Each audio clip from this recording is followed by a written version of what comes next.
No. Okay. Well, many of us would like to believe we all live in a good society where everybody's family supports their children. However, we really don't live in a society like this. And my first workability claim against my opponent's policy is that family communication cannot be enforced. According to Wikipedia, the San Francisco Chronicle says, family communication cannot be forged by government edicts, and reckless teen behavior will not be deterred by merely making abortion more difficult. So yeah, a teenager should be able to tell their parents, and if a parent really wants to know, then they'll give their kids the ability to be able to go and talk to them. But for those that don't, it's actually really, it could be bad because they have a reason not to do it. And article from the Electric Law and Library says, ideally, a teenager should be able to tell her parents about her pregnancy, obtain their love and support, and arrive at critical decisions about her future through family discussions. The majority of pregnant teenagers do tell at least one parent about their pregnancy. However, some teenagers cannot tell their parents. Some are members of broken families, some are victims of incest or other forms of family abuse. Some run away from home, often for good reasons.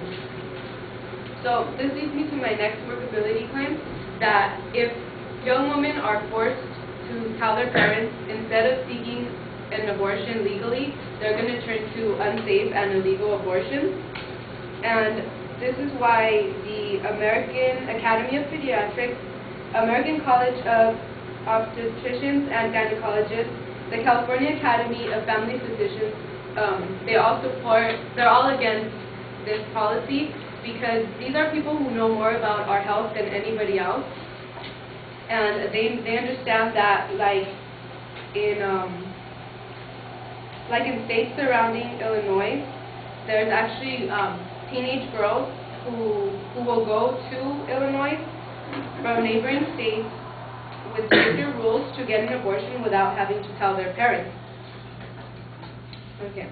And about the judicial bypass, it's really a complicated process because, like Margaret Cosby says, teenagers who choose to notify their parents, not to notify their parents of plans to terminate a pregnancy must appear before a juvenile court judge and prove by clear and convincing evidence that they are mature enough to choose to have an abortion, or that an abortion without parental notification is in their best interest. Now, this actually takes time, and by that time, it's actually going to be more risky for a teen to have an abortion because her pregnancy term is going to be more ahead. This actually, having to tell their parents may expose young women to physical abuse, because even though they don't tell their parents, it doesn't mean they're just not mature. It means they really have a reason to. And in California, there's a lot of child abuse that occurs, and there's actually, in 2007, for physical abuse, there was 9,835 cases reported, and total abuse, including physical, mental, neglect, sex abuse, and death, it was reported that there was 21,321. Now, these kids may fear their parents beating them up, kicking them out of homes, or anything like that, and this law does really nothing to stabilize for stable families, but it does harm the ones that are broken.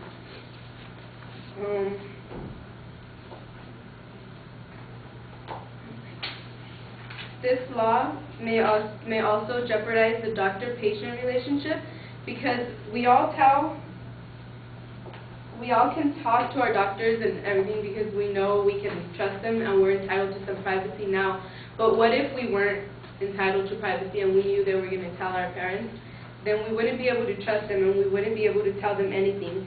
And Dr. Eleanor Gray, she actually mentions how this will jeopardize the doctor-patient relationship. She says, I'm a doctor, not a cop. But if this law should pass, the burden of determining whether a teen is falsely representing herself and her family will fall on me as a physician. It would entirely shift the relationship between me and my teenage patients. Okay. Now, my last claim is that this money could be better off if it's used, instead of enforcing this law, it should be used to provide confidential health services for teens, because the purpose of this is to give advice to teens on what choice to make about abortion. So if this money would be better off with that, because if this is going to be just for law enforcement, it would be $5 million to $6 million a year, and